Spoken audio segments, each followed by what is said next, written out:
From controversy to absolute brilliance, the 2007 Formula One season left fans shocked, frustrated, and others downright ecstatic. It was a season with three main protagonists, the rookie, the veteran, and the Iceman, all coming to blows in a season filled with excitement, scandals, and massive controversy. This is the craziest Formula One season in history, with one driver still claiming he was sabotaged almost 2 decades later, and ending with the drivers and constructors title for an unlikely duo. The 2007 Formula One season. After dethroning perhaps the greatest F1 driver of all time in the previous 2 seasons, Spanish driver Fernando Alonso made the leap from Renault to the British team of McLaren. It was a shock move, but given his last performances, the move made a lot of sense. In the other McLaren car was a rookie, taking part in his first ever Formula One race, and no one knew that this rookie would go on to match the legendary Michael Schumacher. This was none other than Lewis Hamilton himself. Pitted against the former champ, many expected Hamilton to play more of a supporting role throughout the season, but this was not what Lewis had in mind. Their biggest competition would be the Tifosi, but this time no Michael Schumacher was around, and it would fall to an experienced combination of Felipe Massa and Kimi Raikkonen. In fact, many were excited to see the former McLaren driver, dubbed the Iceman, wear red for the first time in his career. The Finn laid down the marker as early as Albert Park, leading from start to finish, followed by his 2 main rivals, Alonso and Hamilton, who would join him on the podium. In fact, the first 4 races of the season had everyone believing Ferrari was once again running away with it. The Scuderia stood on the top step of the podium 3 out of 4 times. But McLaren was not going to take this lying down. By the time the high downforce circuit of Monaco came around, Alonso wasn't going to lose. The Spaniard led from start to finish, claiming another victory in the Principality. Now, the first bit of controversy would come at the following Canadian Grand Prix. In a somewhat erratic race, giving fans 4 safety car periods and a lot of frustration, the young Lewis Hamilton took his maiden F1 victory. But despite not winning the previous races, the Brit found himself on the podium consistently. It naturally meant that Lewis was still in the title fight. The next few races followed a similar trend, with both McLaren and Ferrari exchanging victories before the season headed to Hungary. Hungary was the first time the 2 McLarens proved that they couldn't be teammates. When Alonso impeded his own teammate during quali, the Spaniard found himself demoted to 6th, handing Lewis his 2nd win of the season.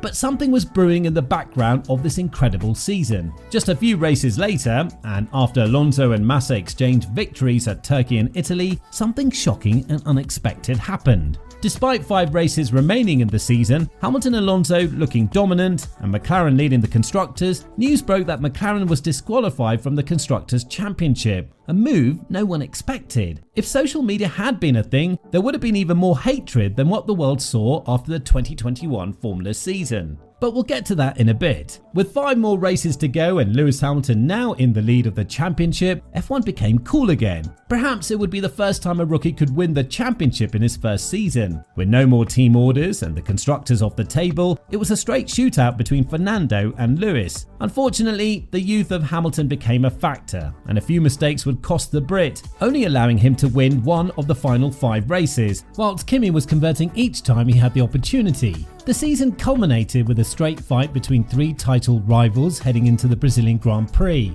Heading into Interlagos, Lewis led the championship with 107 points, 2nd was Alonso with 103 points, and a few points back Kimi Raikkonen. After qualifying, Massa took pole, Lewis had 2nd, and Kimi in 3rd. Alonso only managed P4. Who would win the championship in the next 2 hours? Lap 1 and the Ferrari had blistering pace. In fact, Lewis was immediately overtaken by Kimi. A few corners later, it seemed like Hamilton was struggling as his teammate also overtook him into turn 3. But Lewis wasn't about to give up. Trying to fight back, Alonso continued defending, forcing Lewis to lock up and go straight on. The vigorous Alonso defense meant Lewis would now have to fight his way back after rejoining the track in 8th position. But things were about to go from bad to worse for the rookie. After making up 2 positions, Lewis suffered gearbox issues, allowing most cars to overtake him. Meanwhile, the 2 Ferraris were comfortably leading, slowly extending their gap over Alonso. But keep in mind that Kimi needed to outscore Lewis by at least 8 points. If Kimi was to win the race, Lewis could still win the championship had he finished in the top 5. But luck was on the side of the Finnish driver, and despite everything Lewis had done, he could only climb back to 7th, earning him 2 points. Kimi crossed the finish line, taking the full 10 points, and by the end of the race, the Finn won his first long overdue World Championship. What makes it so impressive is that with only 2 races left, Lewis had a massive point lead over Kimi, but the Iceman managed to overturn it in spectacular fashion. Ultimately, Ferrari took the double, winning the constructors as well, despite both Lewis and Fernando outscoring their Tifosi rivals. The Spygate scandal.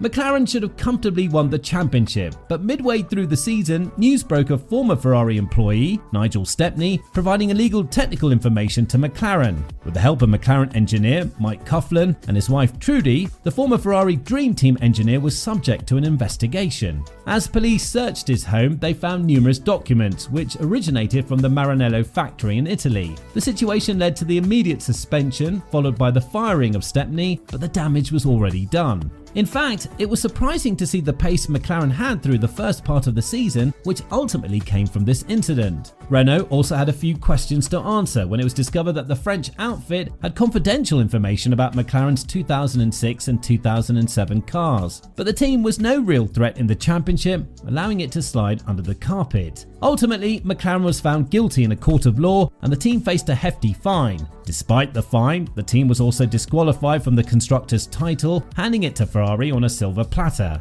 However, the Drivers' Championship was still on the table, but Ferrari would wrap up the double at Interlagos. The Hamilton controversy.